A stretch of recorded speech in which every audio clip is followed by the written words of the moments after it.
Good afternoon. Welcome to the Pasig City Sports Center for the first of today's triple header between the PNP responders in the DOJ Justice Boosters in the UNTV CUP off-season games, the executive face-off.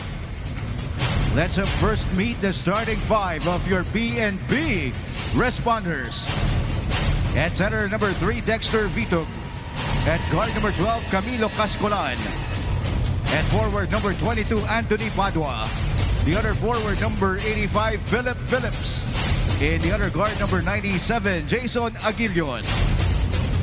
Their head coach is Eric Samson. Assistant coaches are Julius Creste and Alfred Suarez. Here now is the starting lineup of your DOJ Justice Boosters. At forward, number 4, Reynold Monsayap. At guard, number 14, Joey Hernale. The other guard, number 17, Nonilon Tagalikod. At center, number 18, Ronald Aguto. And the other forward, number 23, Ray Tomas. Their head coach is John Agbayani. Assistant coaches are Jesse Montevergen and Iluminado Cabrido. Officiating this ballgame are Eric Viray, George Serapia, and Edmar Aves. UNTV CUP, ang Liga ng Public Servants.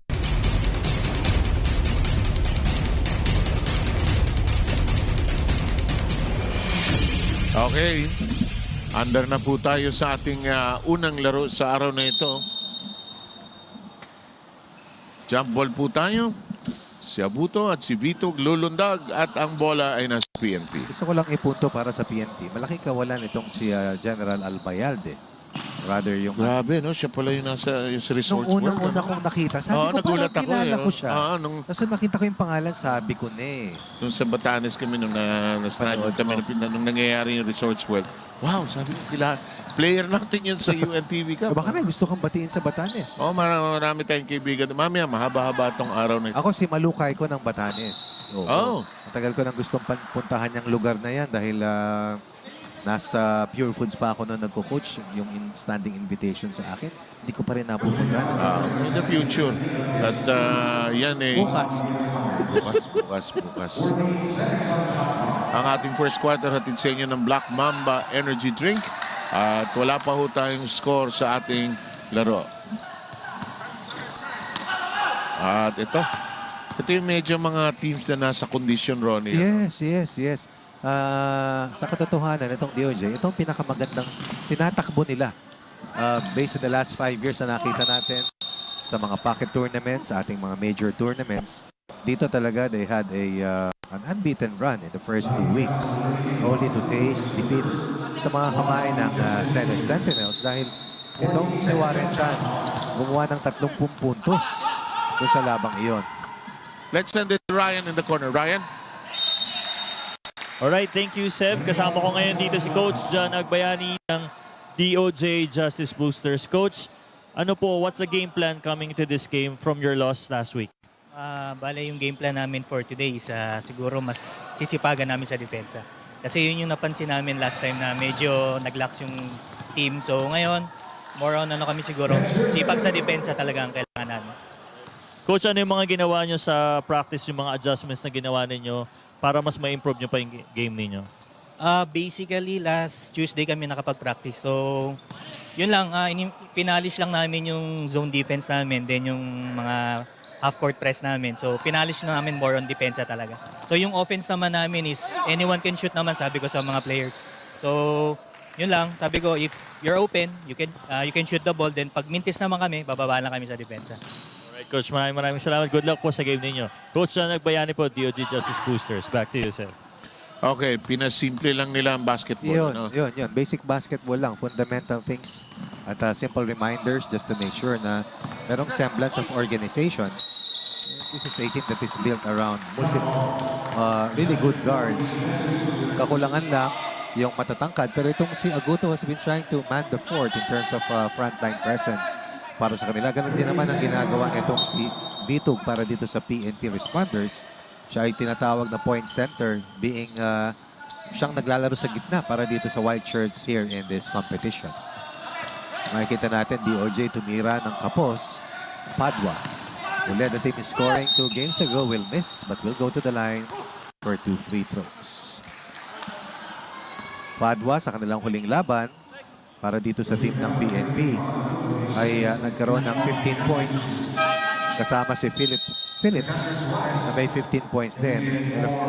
And of course, itong si Vito na gumawa naman ng 18 points to lead the way in scoring.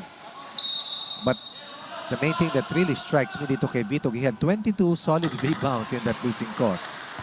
In the meantime, Padua Anthony yan. Padua, alam mo, i-confirm ko sa kanya. Isa siya sa mga nag-brief sa media nung una sa tingin ko, Nakita mo rin. sa Resorts World. Oo. Wala akong ginagawa na nung sa Batanes sa bandang dulo. Ganda ron, lamig. Oo, tsaka puro TV na pinapanood ko. Pinapanood kita.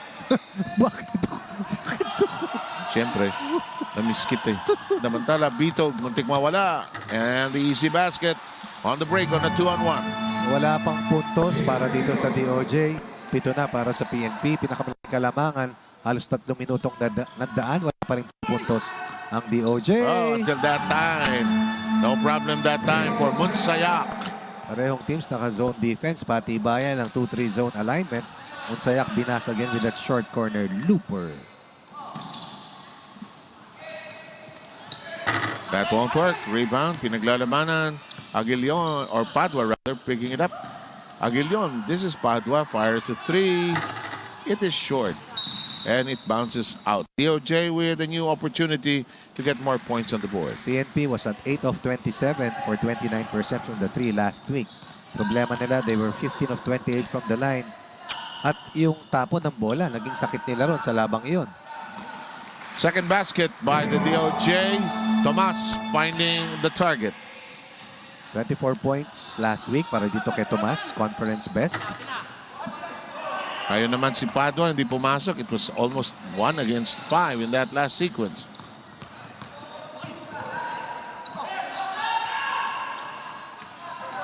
Uy! Nadapa si Aguilion. Buti na lang, sabi ni Phillips. Eto ko. Yan ang paborito kong pangalan, Sir Sabi. Phillips, no? Phillips. Simple. Di ba? Nung- P2. Nung, P squared. nung grade 1 siya, Phillips! Aha. Dali, no? Walang iba yun. Eh kung Kundi siya. marami magkakapatid, Ayaw.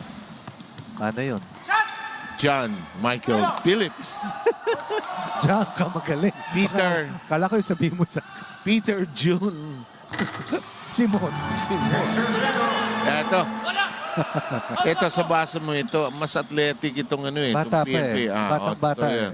Tingin ko ito yung mga bagong sampang 40. Ganon din naman itong DOJ. Best player for them. Ano ba ang ating age limit dito? 40. 40 up. Oo. Disqualified tayo. Turnaround shot. Uy! It's the mid-range game para sa DOJ. Dalawang short corner jumpers and then that mid-post connection for 3 of the last 4 baskets para sa kanila. Pumasok. Down 7 earlier, now behind by a single possession deficit. Tomas cuts it down to 3. Here's another corner flip. Si Padua ang kanilang point of attack. Right, 5 points already for Padua. That's already 33% of his total 15-point output last weekend. Hernale, tagalikod. Short but sweet. And Tomas is getting to be a hot hand for the DOJ. Maganda kasi sa kanya, always in his correct spot. Saka hindi titira ng malayo, dun lang sa range niya. I believe 4 points para kay Tomas. Of the total 8 markers. Saktan. May nasaktan. So, kanilang bola. So, pwede gumawa ng paghahalili. 8-11. Naku, isang barangay ang sumaba. Alam ko, karamihan dito, 1-star general, may mga 2-star general. At saka lahat, dekorado yung posisyon eh. Hindi nag-report dito. Pagagalitan ko itong mga pulis na to eh.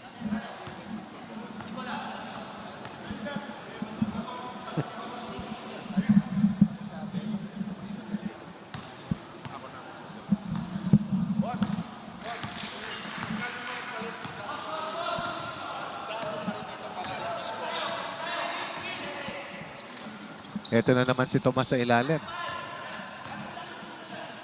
Sanay kasi ang PNP sa Palitan natin yung platoon dyan. Pasok na yung isang platoon. Ito ang importante. Ah. Maximum tolerance. Siyempre. Oo. Pero sanay sila sa ganun di ba? Hindi tayo sa kanila, sila sa atin. Sila sanay sa atin.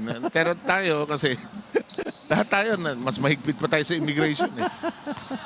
Iniinis nila si Noel Villar. Hindi nasundan ni Noel. Basta nakita ni Noel, di ba Hindi yung pwede kay pumasok? Noel yan kasi Hindi. dalawang kamay sa kape. Nakababa yung mic. Sa dami ng kape ba naman 8-11-8 po ang... mukhang nadidepensahan ng DOJ, Hindi sila makatakbo, una. Pero kumukonekta naman yung mid-range game nila. Ang laro talaga nitong DOJ, takbuhan Gusto nila yan. Puro gwardiya talaga. Titignan mo, halos lahat magkakasinta. Si Aguto lang. At saka yung nasaktan kanina, ang siyang may katangkaran. I believe si Rosales yun. Espera called for the foul. Magsuyak will sit down.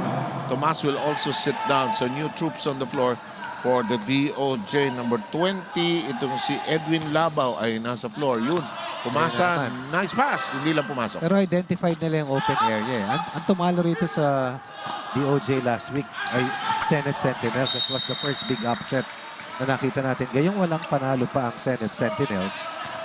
Senator Sani Angara hitting the big basket there down the stretch. Pero ang bigat talaga ng laro ni Warrenton, 30 points in the last 5 years. Kasi Warrenton naglaro ng maganda ulit. Kinabayo sila sa loob. Kasi nung laban nila sa PNP, lamang sila nun Lamang sila Kinapos, di ba? Kinapos lang sa dulo. Ito, biglang tumama si Senator Sani Angara ng isang press nung naghahabol ng DOJ sa dulo. May tira naman si Senator from that set. Hindi nakalaro si Joel, Villanueva. Naglaro. Oo. Inabot kong naglaro pero nasaktan. Christopher Garvida taking care of the basket. It is now a much closer affair. 11-10. Back in a moment.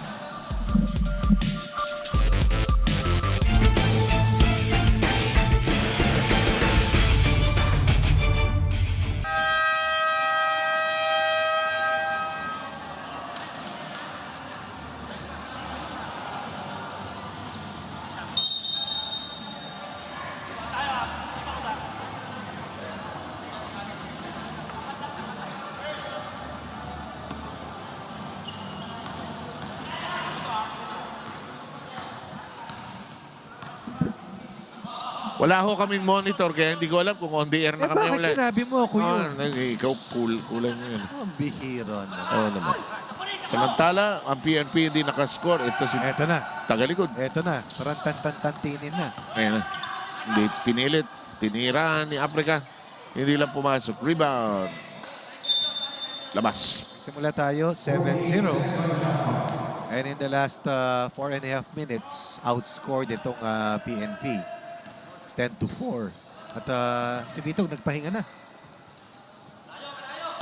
That will not work, although kayang iswak yan ni Joey Hernale. Hindi naman, takbo sila ng takbo, no? Oh. Actually, they played themselves probably into shape, Kasi nakapag-practice na rin. Pa-practice na rin itong mga to, Samantala, Labaw. Garvida attacks but ends up short. There's a foul. Gusto mo rito yung pace na tinatawag dahil up and down basketball ang ating nakikita. Both teams pushing the basketball, trying to attack in transition. Pero ang isa pang maganda, parehong mga teams ay masipag bumaba sa depensa kung kaya't hirap makasilip ng transition basket ang ating dalawang nagtutuos ngayon sa ating pang-apat na playdate. Israel Dixon ay pumasok na. Bumalik na si Padua sa laro. Ito si Garvida. Hindi pa rin nagbabago ang ating score. Para naman sa PNP last week, meron silang 4 na players in double figures. Pero ganun din, problema sila sa loob dahil binalugbog sila ni Paras at ni Toma Cruz. Scoring 30 of the 75 points at walang sagot ang PNP ron dahil ulitin ko, malaking kawalan itong si General Albayalde dito sa kampanya ng PNP Responders. Labas ang laro ni Paras dito dahil nagkakaroon siya ng playing time. Nakasanay sila dun sa Team A, di ba? Sila yung binabalugbog doon nila Marlo Aquino, nila Don Camaso. True. And that's an attack at the basket by Dion Africa. And right now, they are ahead by 3 points after chasing a 7-point deficit early on here in the first. That shot does not work for Dixon. Ito na, ang hinete nila si Tagalikod. Vitog will march back in the zone as we have a break. There's a layup. Gusto ko yung stretch layup na yun. Yung talagang makikita mo, ang ganda ng setup. Eksakto yung bounce pass. Ito ang ating unang deadlock kung di ako nagkakamali. Yep, you're right. Eugene Pagirigan with the finish on the layup earlier. And here Takbo na comes naman. Dalogdog. Yes. Baseline, naghanap ng pupunta. Dalogdog, libre sa 3 puntos. Ayaw. At ang bola mag-i-stay dyan sa panig niya. Chua, Vitog are in. Vitog marks his return to the ball game. Para sa kaalaman lang po ng ating mga kasambahay, ang format natin, 4 na teams tatawid sa semis. Yung 2 sa 6 ay hindi na po makakatawid sa Final 4. Top 2 teams will have a twice-to-beat advantage in the semifinals. At meron po tayong best of 3 na serye pagdating sa kampyonato. Lahat ng serye, isang game lang lalaruin sa Araneta, no? Isa o 2, no? Talaga. Hindi ko alam. Tatalong nga natin mamaya.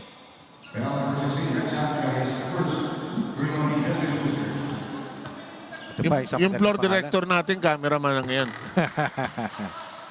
Dixon. Nagkakahirapan na talaga, no, ha?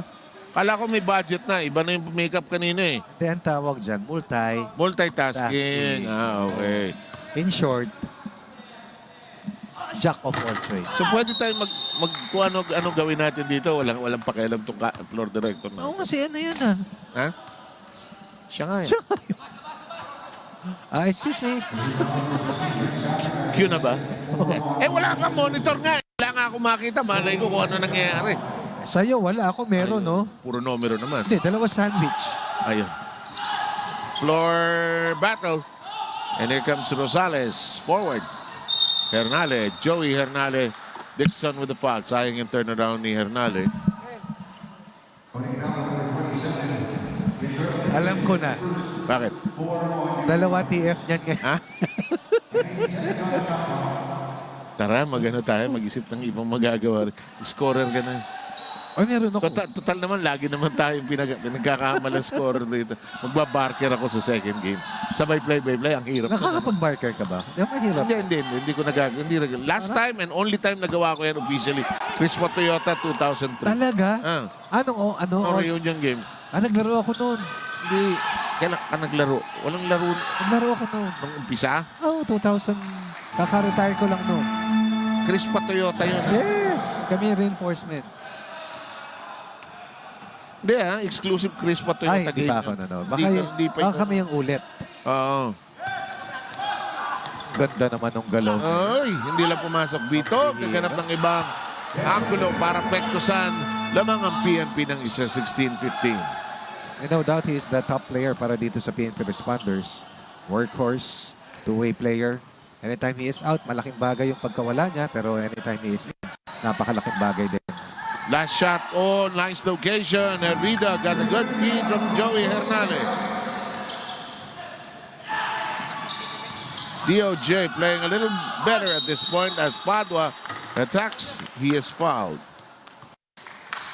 Hindi open court yung laro, pero makita mo ang bilis ng tulak ng bola. One thing DOJ is doing well is scoring near the basket. Ito yung mga medyo senior citizen na patak sa laro. Patak sa laro eh. Na hindi, ako naglaro ako sa tournament, hindi team namin hindi handa kasi yung mga nakalaban namin, batak sa laro. Same age, pero batak sa laro. Parusa yun pag ganun eh. Puro likod din nakita ko.